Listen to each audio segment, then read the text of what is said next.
Hey everybody, welcome into the PFF studios. Lovely Tampa, Florida, right behind us. I've used that joke only twice today. We have two other videos that you should go check out. This one's going to be picking the game, the spread, and the total, but we have one about our favorite props and our favorite matchups that are not Mahomes versus Brady. So you can go check those out after this one. Myself, George, Eric, research and development, senior NFL analyst Sam Monson.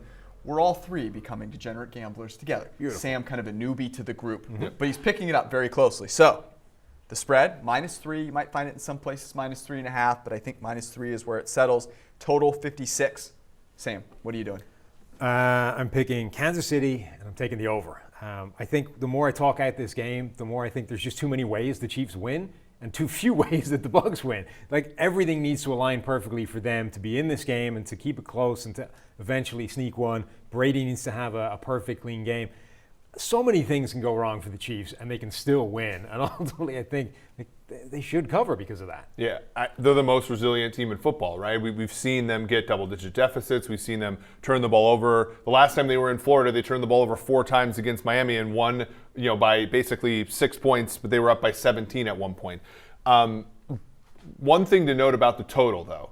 56, it's trending downward with the rain. If you like the under, you better take it now, I think. If you like the over, you might get a chance at 55.5, 56 being a key number, divisible by 7. You sort of like that, right?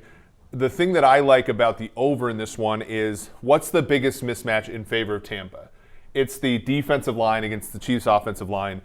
When it's rainy and it affects footing, it's going to affect pass rush more. And that needs to break Tampa Bay's way for them to have any shot in this game. And even in the championship game, Mahomes was under pressure 25% of the time. This idea of they're now down to Mike Remmers at left tackle, I don't think it's going to be this Achilles heel that everybody else thinks it will be. The Chiefs only have one elite offensive lineman, and he's been out since week 5 or 6. Eric Fisher's okay, but we're not talking about Tyron Smith leaving the Chiefs offense here. We're talking about Eric Fisher, who's okay, but he's not like hugely moving the needle. So I like Chiefs. I like over. To your point, I think there's very little chance for a Bucs blowout. There's a huge chance, I think, for a Chiefs blowout, and probably equal chances for them being close and winning on either side. You mentioned the ability to withstand the offensive line injuries.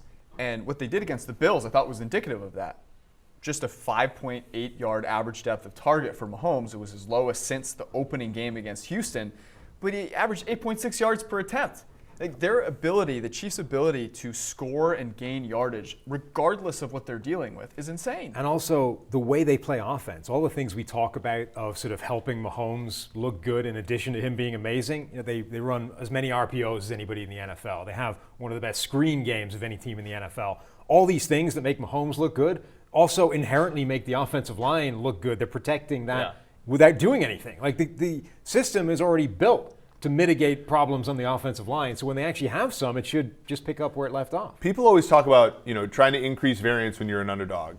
And the problem is it comes at the expense. It's the bias variance trade-off. You can play back and be less aggressive if you're Tampa Bay, but the chances are you're worse at playing that defense than Kansas City is at compounding it. So you might increase the variance, but you're sneaking the mean over a little bit in the favor of Kansas City, and we've seen that. The teams have gone after Kansas City that way all year, and to your point, they've become very efficient at playing that type of football game too. So what you're saying is, if you are Tampa Bay, you would actually play the same aggressive style of defense that got you burnt like toast in the first matchup, and you would say, hey, Patrick Mahomes, do it again. But they didn't blitz Patrick Mahomes much in that game. It was like 18%, right? Normally, only they're 9 of 53 dropbacks. Right. Normally, they're up at 45%. They're one of the most blitz-happy teams in the NFL.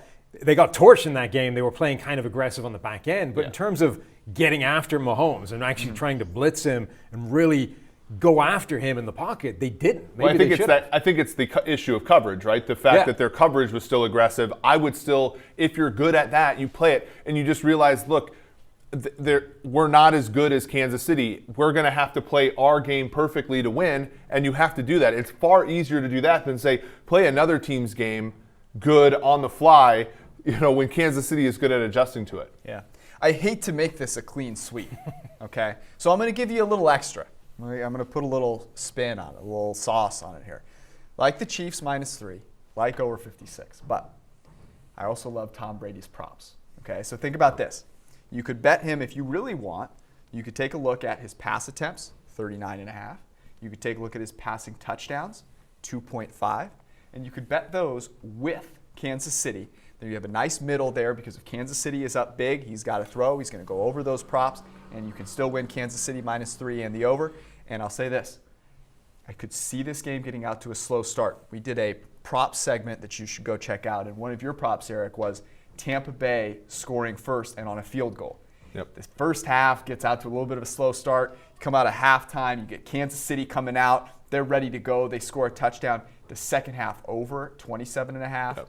You could even bet the quarters, 10.5 and 14.5, third and fourth quarter. So I think there's a lot of ways, even if you like the Chiefs, looking at the props market to give yourself a nice middle and potentially not lose too much if the Tampa Bay win. Exactly. If the Chiefs get out to a big lead, Tom's going over the attempts prop, right? But if Tom Brady pulls off some magical BS that he's pulled off before, like against the Falcons, and you lose your Chiefs bet, he's probably still going over the total, right? Yeah. The thing that you're fading here is the chance that Tampa controls this game from beginning to end, which we've seen in Chiefs games has almost never happened.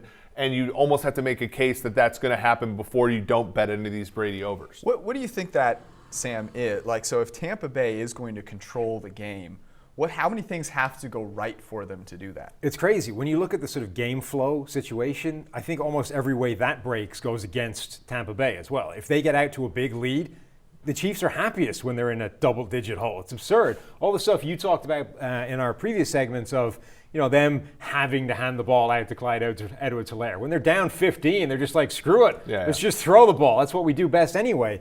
But on the other side, if Kansas City gets out to a double-digit lead, there are not a lot of players on that Tampa Bay team that have been in that situation before, that have been to a Super Bowl, that are like, relax, we can come back from this. Brady is one of them, and he's the most important player. But there were guys there crying after the NFC Championship game. They have not experienced that. And I think there will be a lot of people who are like, the Chiefs have a 14-point lead over us. We are screwed. We're not coming back from this.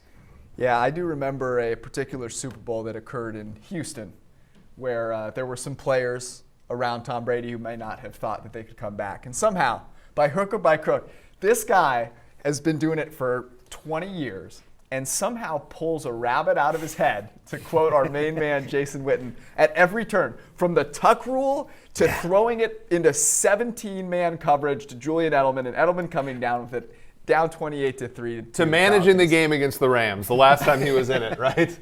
I mean, it's pretty amazing. So I will say this. If you can bet the game live, not the worst thing in the world either, because one of these teams gets up, you might like the chances of the other one coming back.